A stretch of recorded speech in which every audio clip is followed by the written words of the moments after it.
At first glance, this painting looks like nothing more than a relaxed summer picnic, a warm afternoon in the woods, two friends chatting, a basket of fruit. And wait, who invited her?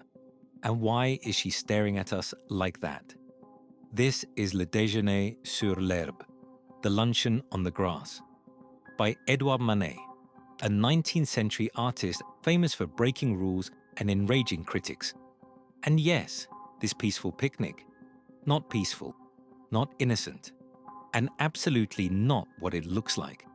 So buckle up, because this quiet little lunch is hiding one of the most scandalous, confusing, and downright chaotic moments in art history.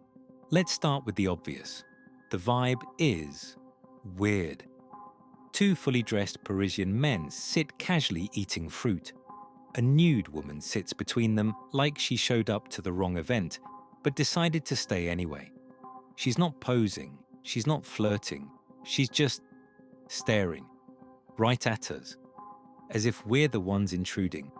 And then, in the background, there's another woman, technically clothed, casually washing herself in a stream, but she's huge, or extremely close, or incredibly far away. Honestly, nobody knows. Her scale is so wrong she might as well have wandered in from another painting. On the surface, this is a picnic, but the longer you look, the stranger it becomes. So what is actually happening here? To understand that, we have to talk about something Manet loved doing: making fun of the art establishment. You see, Manet painted this huge canvas, bigger than most living rooms, but instead of filling it with gods or saints or noble heroes like tradition demanded, he gave the art world two dudes and a naked lady having lunch, and critics absolutely lost their minds. Why? Because back then, this kind of nude wasn't allowed. Naked women were fine, as long as they were pretending to be mythological. Venus? Perfect. A nymph? Go for it.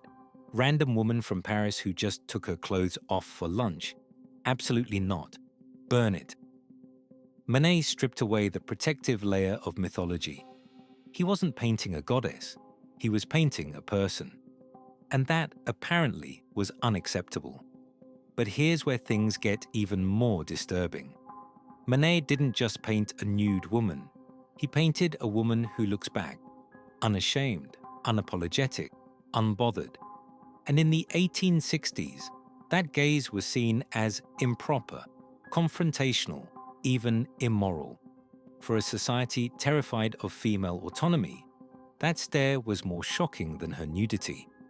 But if you think the shock ends there, we haven't even talked about what's hidden beneath the painting, because nothing in this scene is random. The fruit basket, overspilling with abundance, like a still life. A classic symbol of temptation. The two men. They're modeled after Manet's brothers and his brother-in-law, making this essentially a bizarre family portrait featuring his favorite model posing nude inches from them. The massive bathing woman in the back, a deliberate break with natural perspective, a visual alarm bell that something here isn't right. Even the clothes on the ground, her bright dress discarded carelessly, hint at something intimate, abrupt, maybe even scandalous. So why does this peaceful picnic hide a disturbing truth? Because it's not peaceful, it's not innocent, and it's definitely not just a picnic.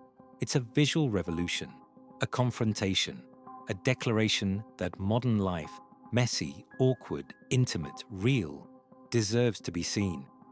And Manet didn't disguise it behind mythology. He dragged it into the bright daylight, onto a massive canvas, and let the world deal with the discomfort. Over 150 years later, the painting still stares at us, and we're still not sure how to stare back.